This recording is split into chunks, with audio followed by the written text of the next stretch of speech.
Assalamu alaikum. Today we are going to start the second week of development. So this lecture it will be a part one of that lecture. तो हम जो है ना second week of development के जो हैं उसके topics को डिस्कस करेंगे यहाँ पे। तो फिर उसका जो पहला टॉपिक है it is the completion of the implantation.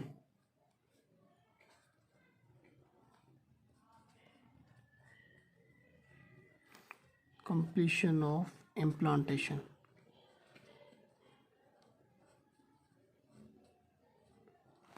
तो सबसे पहले जो हम सेकेंड वीक में इस टॉपिक को डिस्कस करेंगे।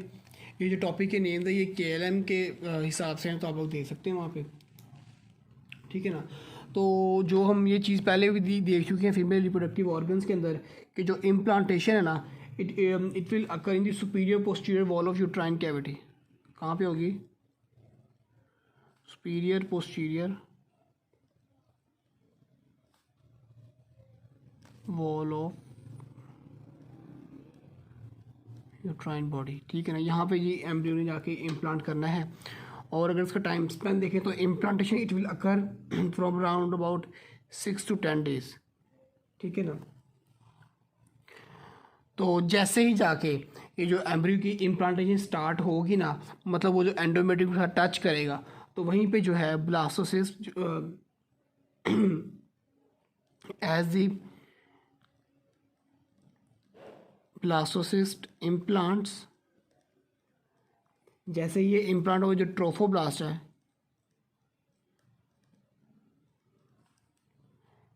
It will differentiate into 2 layers, ठीक है। एक इसकी होगी जी साइटोट्रोफोब्लास्ट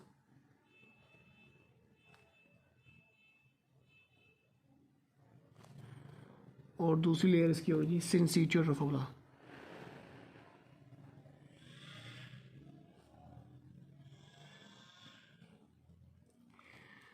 ये जो साइटोट्रोफोब्लास्ट है ना it is the inner layer, मतलब ये इन साइड पे होगी, और syncytiotrophoblast it is the outer layer, ये आउटसाइड पे होगी। इसको हम सारे को भी डायग्रामेटिकली भी देखेंगे। पहले हम ज़रा देख लें कि ये कुछ करेक्टर्स इन दोनों लेयर्स के। So this cytotrophoblast it is mitotically active,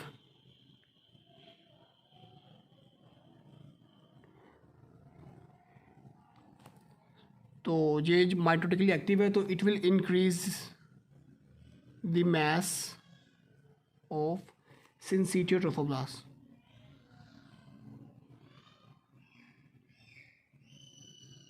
ठीक है ना। ये जो है ये इस सिंसिटियो ट्रोफोब्लास्ट का मास को इंक्रीज करती जाएगी।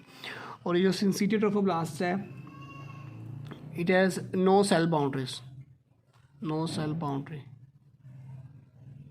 मतलब इसकी कोई बाउंड्रीज नहीं होगी क्योंकि इसमें वो मैस ऐड होता जा रहा है और ये जो है ये साइज़ में इंक्रीज़ करती है साथ साथ, ठीक है। तो अब इस तरह से एक और पॉइंट डिस्कस कर ले, फिर हम इसको डायग्राम पे देखेंगे। यहाँ पे ये जो सिंसिटिव ट्रोफोब्लास्ट है it will invade the endometrial tissue और endometrial cells they will undergo the apoptosis.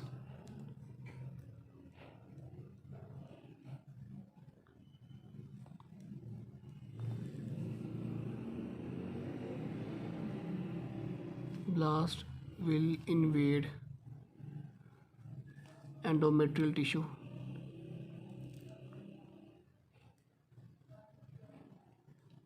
Tissue को इन्वेड करेगी और ये जो टिश्यूज है दे विल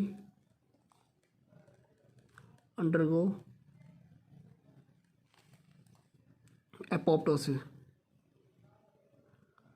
ये एपोप्टोसिस क्या है कि ये जो है उसकी जो सेल्स की जो है वो डेथ होना शुरू हो जाएगी।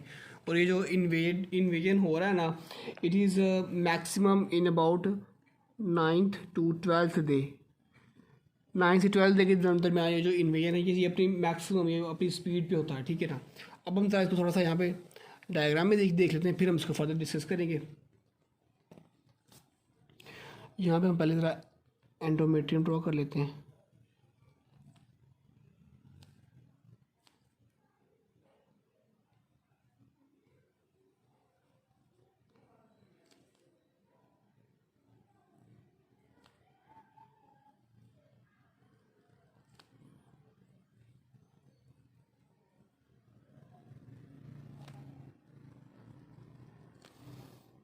ये एंडोमेट्रियम के अंदर की सेल्स ग्लैंड्स ग्रो किए हुए हैं। ये एंडोमेट्रियम की हम पढ़ चुके हैं, इसकी 3 लेयर्स होती हैं, ठीक है ना। तो ये होगी इसकी बेसल लेयर, ठीक है ना। ये होगी इसकी स्पंजी लेयर, ये होगी इसकी कॉम्पैक्ट लेयर। और फंक्शनल लेयर कौन सी है, ये दोनों फंक्शनल लेयर्स हैं, ठीक है ना। मतलब जो इस पूरे प्रोसेस में मेनली इन्वॉल्व होती हैं, ठीक है। तो यहाँ पे जो है एंडोमेट्रियम पढ़े थे इंटेग्रिन्स, इस तरह से पढ़े होंगे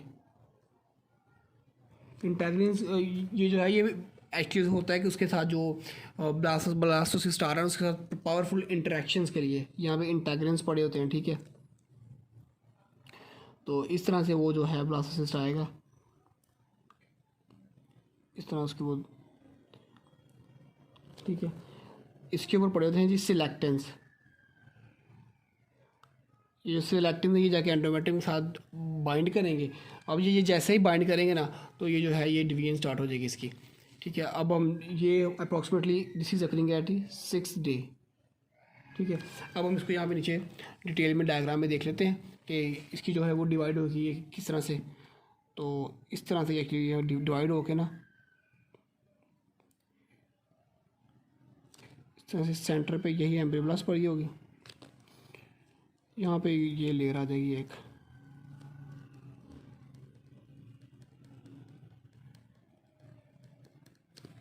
ठीक है। इसको लेबल कर लेते हैं कि ये जो आउटर लेयर मैंने कहा था कौन सी थी, सिंसिटिव ट्रोफोब्लास्ट है। तो ये जो आउटर है दिस विल बी द सिंसिटिव,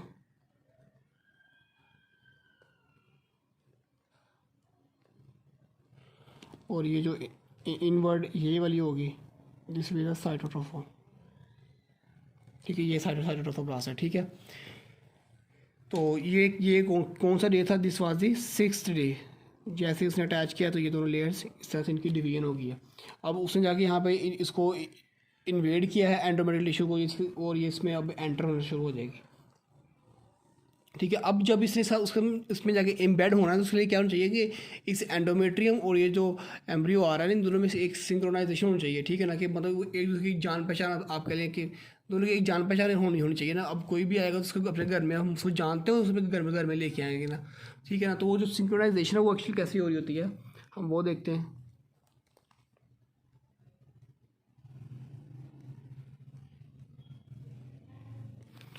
तो इसके काफ़ी फैक्टर्स हम यहाँ पे कुछ को डिस्कस कर लेते हैं। धीरे सेल एडहेजन मॉलिक्यूल्स की वजह से हो रही होती है,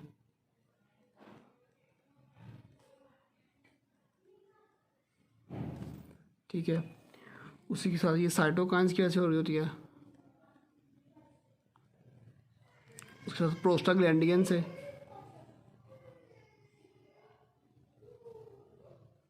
ठीक है। प्रोस्टाग्लैंडियंस के बाद इसमें काफ़ी हार्मोन्स आ जाते हैं like the human chorionic gonadotropin hormone, the progesterone, ठीक है। और उसके बाद इसमें आते हैं जी microvilli of the endometrial cells, microvilli of the endometrial cells. Then there comes the growth factors. और भी कई फैक्टर्स होते हैं। तो ये कुछ मेन है जो कि इसकी सिंक्रोनाइजेशन बना रहे होते हैं इस एम्ब्रियो की और इस एंडोमेट्रियम की, ठीक है, ताकि इम्प्लांटेशन हो सके। अब इस स्टेज के ऊपर हम देखते हैं कि ये यहाँ पे जब ये इम्प्लांट हो रहा होगा तो इसकी न्यूट्रिशन कहाँ से आ रही है, न्यूट्रिशन का सोर्स क्या है। तो न्यूट्रिशन जो है ना वो यहाँ पे वो आ रही होती है डेसिडुअल सेल से, डेसिडुअल सेल्स। तो ये एक्चुअल डेसिडुअल सेल्स क्या हैं, जो एंडोमेट्रियम ये है ना, endometrial connective tissue cells, endometrial connective tissue cells will accumulate glycogen as lipids। ये जो एंडोमेट्रियल के सेल्स है ना वो ग्लाइकोजन और लिपिड्स एक्यूमुलेट करेंगे और वो बन जाएगी डेसिडुअल सेल्स। और वो डेसिडुअल सेल्स है they are the source of nutrition at this stage, ठीक है। अब इस स्टेज के ऊपर ये जो सिंसिटिव ट्रोफोब्लास्ट हमने देख ली, ये जो आउटर लेयर बनी थी ये वाली सिंसिटिव ट्रोफोब्लास्ट, ये जो है it will release the human chorionic gonadotropin hormone, HCG hormone. It will be release from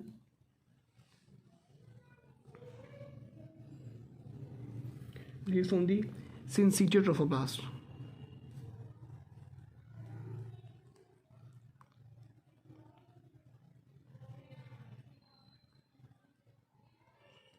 ठीक है ना। और ये syncytial trophoblast है, it will pass to the maternal blood by the lacunae, जो से एंडोमेट्रियम के अंदर लैक्यूनिस प्रेजेंट होगी, उसके ज़रिए ये जो है HCG जो है वो ये आ जाएगा मैटरनल ब्लड के अंदर, ठीक है ना। और मैटरनल ब्लड में आके it will maintain the activity of corpus luteum.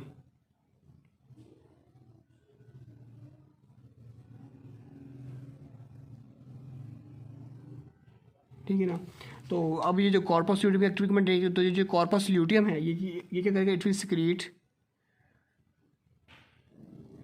Oestrogen secrete करेगा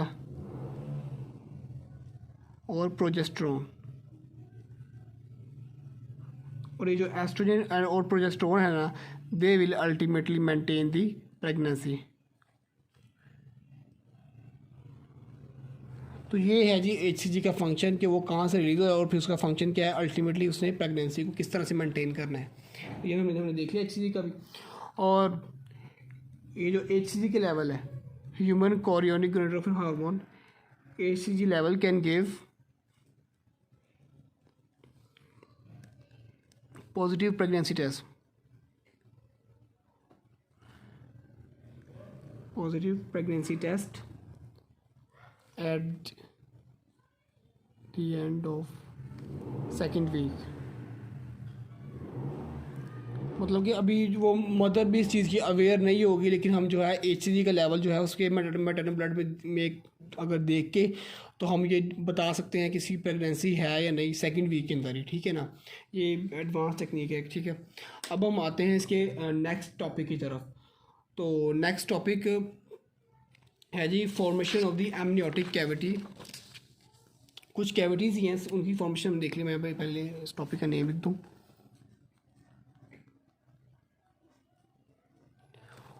formation of amniotic cavity.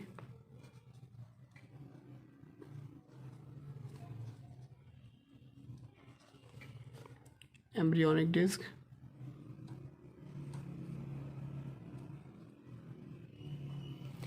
and the umbilical vesicle।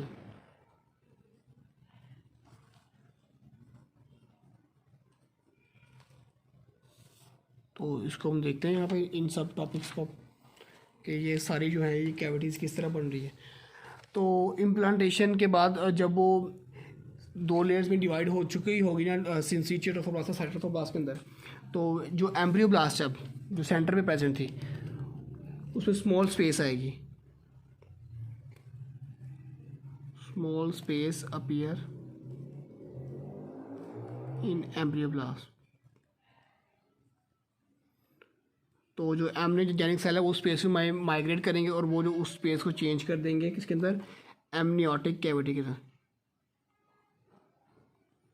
तो ये हमें देख रहा है जी एमनियोटिक कैविटी कैसे बन रही है कि एम्ब्रियोब्लास्ट वो जो एम्ब्रियोब्लास्ट के अंदर एक छोटी सी स्पेस आई थी, उसमें एमनियोजेनिक सेल्स मूव किए और उन्होंने उस स्पेस को चेंज कर दिया है एमनियोटिक कैविटी में। तो ये बन गया है एमनियोटिक कैविटी, ठीक है ना। अब ये जो एम्ब्रियोब्लास्ट है इटसेल्फ जो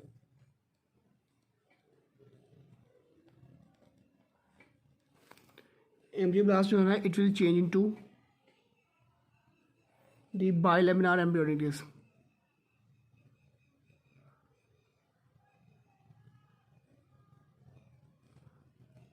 बाइलेमिनार एम्ब्रियोनिक डिस्क, वो कौन सी बाइलेमिनार डिस्क है जी, इस एपिब्लास्ट एंड द हाइपोब्लास्ट। जिस तरह ट्रोफोब्लास्ट डिवाइड हुई थी उस तरह अब एम्ब्रियोब्लास्ट भी डिवाइड हो गया एपिब्लास्ट के अंदर और हाइपोब्लास्ट के अंदर। अब इस तरह से हम इनकी कुछ फीचर्स देख लेते हैं। तो ये जो एपिब्लास्ट है ना, इट इज़ थिक, और जो इसके साथ they are columnar cells, columnar cells. और उसी के साथ जो एपिब्लास्ट है it will form the floor of amniotic cavity. Amniotic cavity की जो है ये फ्लोर मारा उसका हम डायग्राम में भी देखेंगे डिटेल में। इसी तरह से जो हाइपोब्लास्ट है इसकी जो सेल्स होंगे दे विल बी क्यूबॉइडल्स। ये इन दोनों में डिफरेंस भी है। अगर मैं आज हम लिख सकते हैं कि जी इसके सेल्स होते हैं कॉलमनार और इसके होते हैं जी कॉलम क्यूबॉइडल। और ये जो है बनाई थी roof floor of amniotic cavity. और जो हाइपोब्लास्ट है it will form the roof of exocoelomic cavity, exocoelomic cavity. तो ये इन दोनों में डिफरेंस भी आ गए यहाँ पे हमारे पास। फिर इसके बाद क्या होगा कि जो हाइपोब्लास्ट है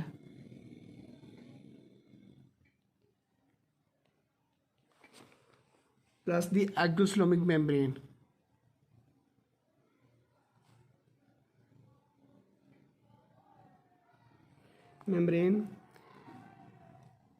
they will line up to form the primary umbilical vesicle.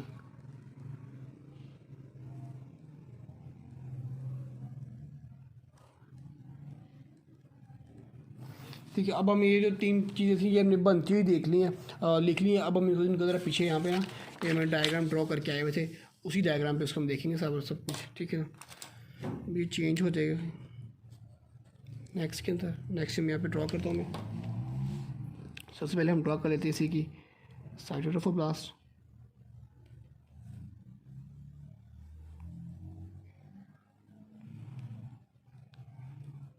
ठीक है ना, और ये थे इसके सिंसिटिव ट्रोफोब्लास्ट।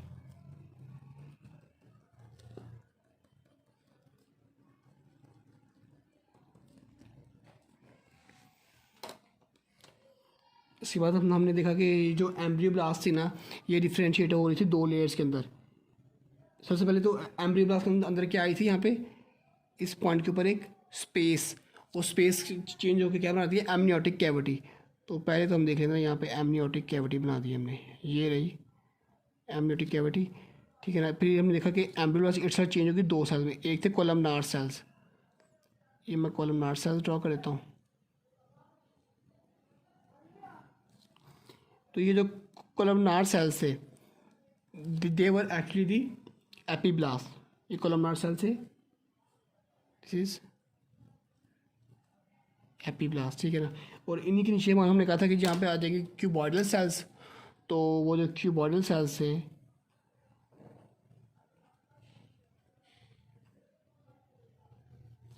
दे वर फॉर्मिंग दी हाइपोब्लास्ट।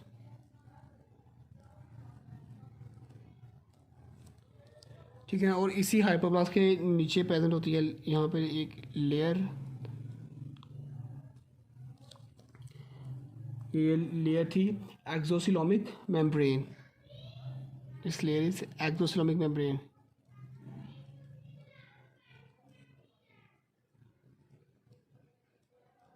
उसको भी लेबल कर लेंगे। हमारे पास क्या थी एमनियोटिक कैविटी।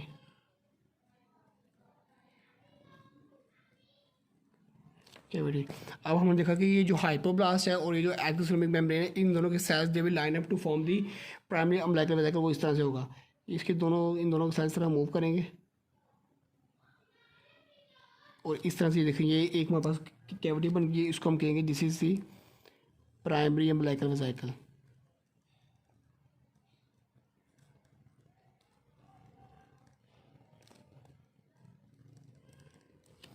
ठीक है, ये भी हमने देख लिया प्राइमरी अम्बिलिकल वेसिकल बनता हुआ यहाँ पे देख लिया। अब हम इसको ज़रा नेक्स्ट डिस्कस कर ले, फिर हम इस डायग्राम पे दोबारा आएंगे। तो प्राइमरी अम्बिलिकल वेसिकल बन गया। अब इसके बाद क्या होगा कि ये जो सेल्स है ना, cell from this primary umbilical vesicle ये जो बना था,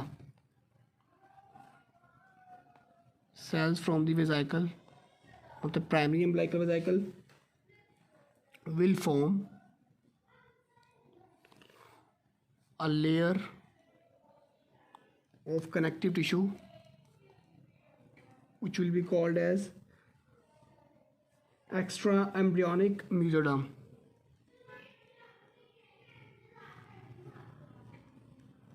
Embryonic mesoderm। और ये जो एक्स्ट्रा एम्ब्रियोनिक mesoderm है it will surround, extra embryonic mesoderm it will surround the amniotic cavity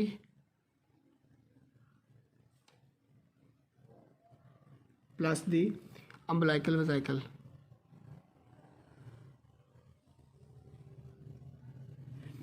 ठीक है। इसी से वो सेल्स देंगे और वो इन दोनों को सराउंड कर लेंगे।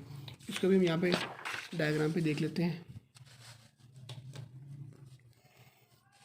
अब ये थी ना हमारे पास प्राइमरी एम्ब्लाइकल, इसी यहाँ से निकलेंगे कनेक्टिव टिश्यू सेल्स दोनों तरफ से इस तरह से, और ये जो है ये इस तरह से उसको पूरे को कवर कर लेंगे इससे, ये सेल इस तरह से ऊपर आएंगे। ये हमारे पास क्या आ गया, extra embryonic mesoderm, this will be the extra embryonic mesoderm.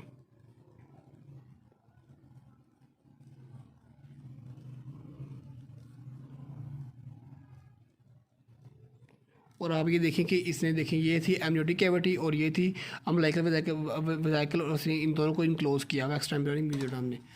ठीक है, अब हम ज़रा यहाँ पे नेक्स्ट मूव करते हैं।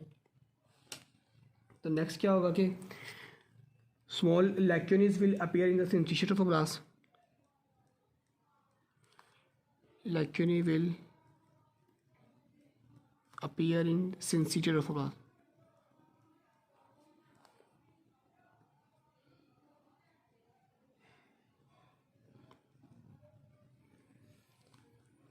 तो ये जो lacunae हैं, they will be filled with the maternal blood, the uterine gland and the cellular debris.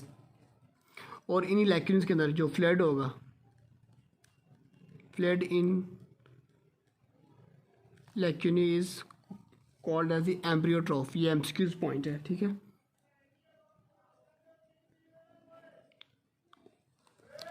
Okay, और इसके बाद जब ये लैक्यूनिस बन जाएंगे तो जो एंडोमेट्रियल कैपिलरीज है ना वो इरोड होंगी, और वो जो है वो इन लैक्यूनिस से कम्युनिकेट करेंगी। Eroded endometrial capillaries will communicate, वो इन लैक्यूनिस के साथ कम्युनिकेट करेंगी। और ये जो इन दोनों की कैपिलरीज की और लैक्यूनिस की कम्युनिकेशन है ना, this will establish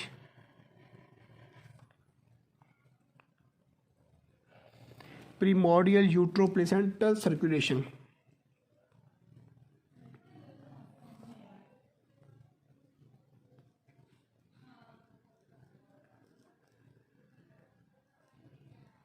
primordial uteroplacental circulation, इसकी भी हम जो है यहाँ पे एक डायग्राम ड्रॉ कर देते हैं, बल्कि हम इसको पीछे में डायग्राम पे ही देख लेंगे, एक छोटा सा पॉइंट है।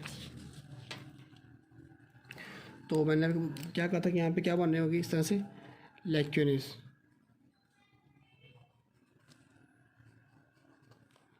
जिनमें वो जो मैटरनल ब्लड आ जाएगा, ठीक है, इस तरह से लैक्यूनिस के अंदर। इसके साथ यहाँ पे जो होगी ये होंगी जी मैटरनल कैपिलरीज, जो कि यहाँ पे पास कर रही होंगी उसके एंडोमेट्रियम के अंदर।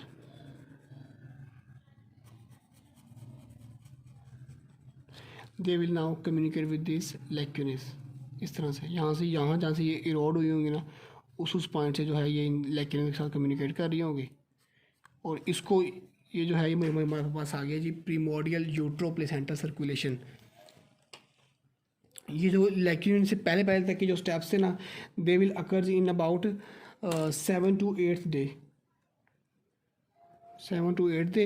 और जैसे ये लैक्यूनिस के बाद वाले जितने स्टेप्स हैं they will occur in 9th to 10th day, ठीक है। हम ये डिफरेंस याद रखें कि लैक्यूनिस से पहले तक 7 to 8 डे और लैक्यूनिस के बाद 9 to 10th डे। तो अब हम फर्दर इसका जो टॉपिक डिस्कस करते हैं, और वो टॉपिक है जी क्लोजिंग प्लग फॉर्मेशन।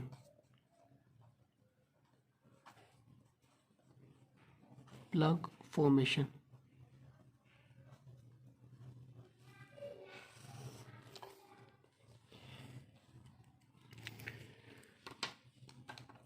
जो 10th डे पे जो वो कंसेप्टिस होगा ना, वो उस मेम्ब्रेन में इम्बेड हो चुका होगा यूट्राइन में जो एंडोमेट्रियम है, लेकिन उसमें एक थोड़ा सा डिफेक्ट होगा, ठीक है ना, कि 10th डे पे कंसेप्टिस है is embedded but there is a defect, surface defect होगा ये, ठीक है ना। और ये जो डिफेक्ट है, ये जो डिफेक्ट था इसमें, it is close by closing plug, closed by closing plug of a fibrin coagulum, fibrin coagulum, ठीक है ना। और ये जो 10th डे पे डिफेक्ट होगा ये फिर क्लोज हो जाएगा फिब्रिन कोआगुलम के ज़रिए। और 12th डे के ऊपर पे ये जो है ना कंसेप्ट, इट इज़ कम्प्लीटली